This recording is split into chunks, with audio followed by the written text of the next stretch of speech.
زمان park سے 5 اگست کو عمران خان کو جب گرفتار کیا تو اس وقت کس نے گرفتاری کے وارنٹ عمران خان کے سامنے رکھے؟ سائفر کیس میں 342 کا بیان ہو، عدت کیس میں معاملہ ہو، توشہ خانہ میں جج ہمایوں دلاور نے کیا وہ عمران خان کو بلا کے کیس کے فیصلے سناتے رہے؟ یہ بدبخت ٹاؤٹ صحافی جو چیخ کے کہہ رہے ہیں فیصلہ آج جج سنا دے گا، یہ ہو جائے گا، وہ ہو جائے گا، ابھی بھی بضد ہے کہ فیصلہ جج کاغذ لہرا لہرا کے دکھا رہا تھا۔ وہ بھائی جج ہے وہ کوئی عمران خان ہے، عمران خان نے لہرایا تھا سائفر۔ اب یہ خصوصی قوانین ہے پاکستان کے قانون میں، دیکھیں جس طرح دہشت گردی اور انسداد بدعنوانی کے مقدمات جو انہوں نے بنائے ہوئے وہ غیر موجودگی میں فیصلے دیے گئے ہیں۔ نواز شریف جب بگوڑا تھا، اشتہاری تھا، تو اس کے خلاف فیصلہ دیا گیا تھا۔ بھائی عمران خان تو اگر کہہ رہے ہیں اپنے جیل کے سیل سے باہر نہیں آئے تو ان صحافیوں کے مطابق تو عمران خان کو اشتہاری قرار دے دیتے کہ وہ اس کمرے سے باہر نہیں آ رہے۔ قانون تو آپ کو پتہ ہے ربر کی ناک ہے، جس طرح مرضی موڑ لے قانون کے ہاتھ میں۔ اب عمران خان کو ڈرانے کے لیے جو معاملہ انہوں نے بنایا وہ الٹا بیک فائر کر گیا۔ خان اس سزا کو اپنے لیے تمغہ سمجھ رہا ہے، فخر سمجھ رہا ہے کہ یہ میری آخرت کی بخشش ہے کہ میں نبی پاک صلی اللہ علیہ وسلم کی زندگی پر، سیرت پر ریسرچ کرنے کے لیے یونیورسٹی بنا رہا ہوں، مجھے سزا مل رہی ہے، اس سے زیادہ مجھے اور کچھ چاہیے نہیں۔ یہ خان اس کو خوش نصیبی سمجھ رہا ہے، اور دیکھا جائے تو بات بھی سچ ہے، ہر مسلمان ناموس رسالت صلی اللہ علیہ وسلم کی اپنی عزت جان ہر مال سے ہر سے مقدم سمجھتا ہے۔ اسی لیے ادارے کے اندر جو کشمکش ہے وہ بھی مذہبی بنیادوں کے لوگ سمجھ رہے ہیں۔ فارمولہ تو بڑا آسان تھا، یہاں سے سزا دلائیں، ہائی کورٹ میں کیس لٹکائیں، وہاں تک جب ججز پہنچ جائیں گے پھر خان کو کہیں دیکھیں جی سزا ہو گیا، بنی گالا منتقل ہو جائے۔ اب اس کی آخری تاریخ 17 جنوری کو انہوں نے دیا کہ 17 جنوری کو آپ نے ہر صورت میں خان کے کیسز کا فیصلہ سنانا ہے۔ اس میں جی ایچ کیو حملہ بھی ہے، 9 مئی کا حملہ بھی ہے، القادر ٹرسٹ بھی ہے، توشہ خانہ پارٹ 2 بھی، یہ کیسز انہوں نے کہا ختم کرنے ہیں ہر صورت میں۔ ججز کی تعیناتی کا معاملہ ہائی کورٹ میں حل کریں اور اس کیس کو فل فور ساروں کو ختم کریں، کیونکہ جس طرح یہ بنائے گئے مسائل، ابھی مظہر برلاس صاحب آپ کو پتا بڑے زبردست صحافی ہیں، ان کی ایک ٹویٹ آئی ابھی سامنے اور بڑی درست ٹویٹ انہوں نے کی۔ انہوں نے کہا خان صاحب آپ ایک بہادر آدمی ہیں، یہ آپ سے کہہ رہے ہیں کچھ مان جائیں، یہ پریشان ہیں، یہ بات بالکل درست ہے۔ پریشانی یہ ہے کہ خان سے جو مطالبات مانگے جاتے ہیں خان اس میں اپنی رہائی کے متعلق بات ہی نہیں کرتا۔ بھائی اب کیا بیانیہ بنایا جائے؟ خان کے تو 2 مطالبات ہیں، بار بار وہی سامنے آتے ہیں، 9 مئی 26 نومبر جوڈیشل کمیشن، اور میرے قیدی جو سیاسی رہنما اور ورکرز ان کو آزاد کریں۔ اب وہ اس معاملے کو آگے لے کے جانا چاہتے ہیں کہ NRO کا معاہدہ بنائیں، جس طرح نواز شریف نے، بے نظیر بھٹو نے، سب نے کیا، وہ اپنی سزائیں، اپنے کیسز معاف کرائیں۔ خان یہاں اپنی بات ہی نہیں کرتا۔ اب عمران خان کو تو منانے کا دیکھیں ان کے پاس بڑا آسان راستہ ہے، اور وہ یہ راستہ مانگیں گے بھی، اس میں آپ کو پتہ ہے عمران خان انہیں راستہ ہو سکتا محفوظ راستہ دے گا بھی، یہ میں آپ کو بتا رہا ہوں، خان انہیں محفوظ راستہ دے دے گا، کیونکہ عمران خان کو پتہ ہے کہ یہ مجبوری ہے اس ملک کو چلانا ہے۔ اب 26ویں ترمیم میں انہوں نے جو واردات کی، ایکسٹینشن کروا کی 5 سال کی اپنے لیے، وہ معاملات ان کے لیے بہت بڑا خطرہ بن چکا ہے، خود اپنے لیے۔ انہیں پتہ ہے خان جو ہی الیکشن اعلان ہوئے عمران خان نے الیکشن جیت جانا ہے، اور پھر اگلے 2 سال عمران خان کو سلوٹ مارتے ہوئے گزریں گے، اور وہ معاملہ بڑا مشکل ہے۔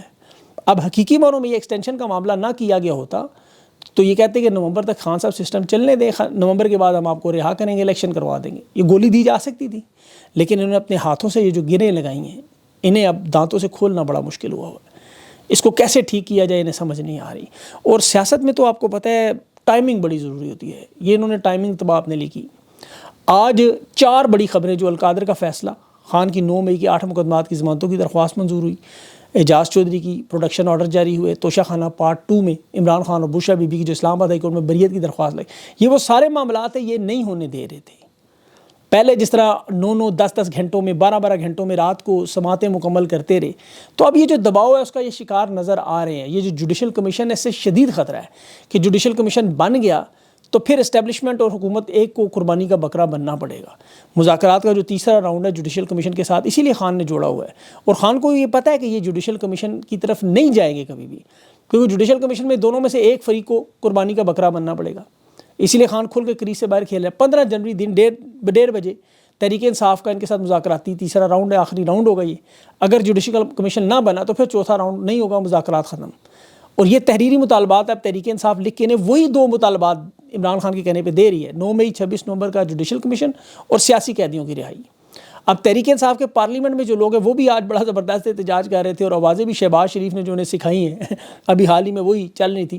اب ایجنڈا ان کا بھی ایک ہی تھا، جوڈیشل کمیشن جب تک نہیں بنتا احتجاج جاری رہے گا۔ وہاں ویسے آج خواجہ آصف کی حالت دیکھنے والی تھی، وہ بہت بے چین تھا، چیخے مہارت ہوں جی کہ اسپیکر نے اس کو جب تحریک انصاف کو مائک دیا کہ سوال پوچھے تو وہ بھی سوال نہیں پوچھا، گولی کیوں چلائی، تو خواجہ آصف چیخنے لگا۔ اس کے بعد پی ٹی وی بند ہو گیا، اسپیکر کی بولتی بھی بند ہو گئی، اور خواجہ آصف تو ایسے ہی آپ کو پتہ ہے اس عمر میں چیخیں چلانے کے علاوہ اور کچھ رہا نہیں۔ اب جوڈیشل کمیشن کے جو مخالف گروپ ہیں اسٹیبلشمنٹ میں، وہ کہہ رہے ہیں کہ جوڈیشل کمیشن نہ بنائیں کیونکہ یہ بنا کے دینے کا مسئلہ کہ ہم دباؤ میں ہیں. ویسے جوڈیشل کمیشن کوئی اتنا بڑا مسئلہ نہیں ہے. پاکستان میں آپ دیکھ لیں بہت سارے جوڈیشل کمیشن پہلے بنے, کوئی نتیجہ نہیں نکلا. لیکن خان نے انہیں پکڑا وہاں سے ہے جہاں سے تکلیف ہو رہی ہے. 4 حلقے کھولنے کا آپ کو یاد ہوگا. اب یہاں اسٹیبلشمنٹ جو مدت ملازمت توسیع کی پہلے ہی بہت بڑی غلطی کر چکی ہے, اسے آپ کو پتہ ہے متنازع کرنے کے لیے انہوں نے بڑی جان ماری جو 26ویں ترمیم کی.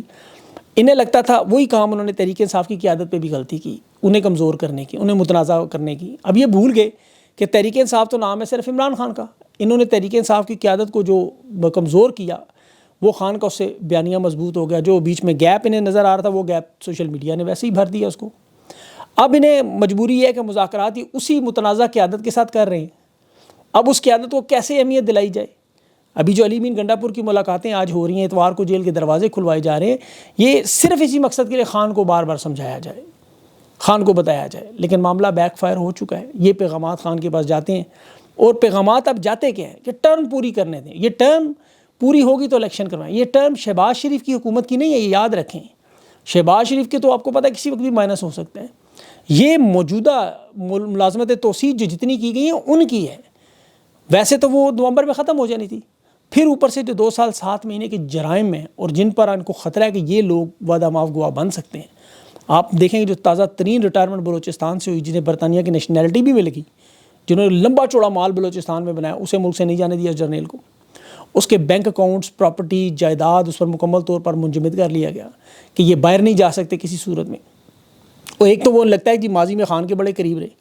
دوسرا انہیں یہ لگتا ہے کہ یہ جتنی بھی وارداتیں ہوئی ہیں یہ باہر جا کے انٹرویو دے دیں گے, کیونکہ ایک دفعہ ملک سے باہر نکل جائیں خاندان سمیت تو پھر قابو کرنا بڑا مشکل ہے. اس سے پہلے بھی عمران خان کے خلاف دیکھیں وعدہ معاف گواہ بنانے کے لیے جو جنرل فیض کا معاملہ تھا وہ پہلے ہی ایک بہت بڑا تشویشناک معاملہ ادارے میں بنا ہوا ہے. پھر جو ابھی سابق DG ISI جنہیں آپ کو پتہ ہے ابھی نکلنے کا موقع دیا گیا, اور جو ان کی شادی تھی گھر میں وہ بھی تحریک انصاف کے ایک رہنما کے گھر ہوئی, وہ بھی باقاعدہ طور پر ادارے سے 1 دن مانگتے رہے کہ شادی ہونے دیں بس. پھر اس کے بعد انہوں نے بھی باقاعدہ گارنٹیاں اور ضمانتیں دلوائیں. مشترکہ استاد سامنے لائے گئے کہ ہمیں ملک سے نکلنے دیں, چونکہ جرائم کی لسٹ بہت بڑی ہے اور وہ تو خیر اس میں شامل تھے براہ راست.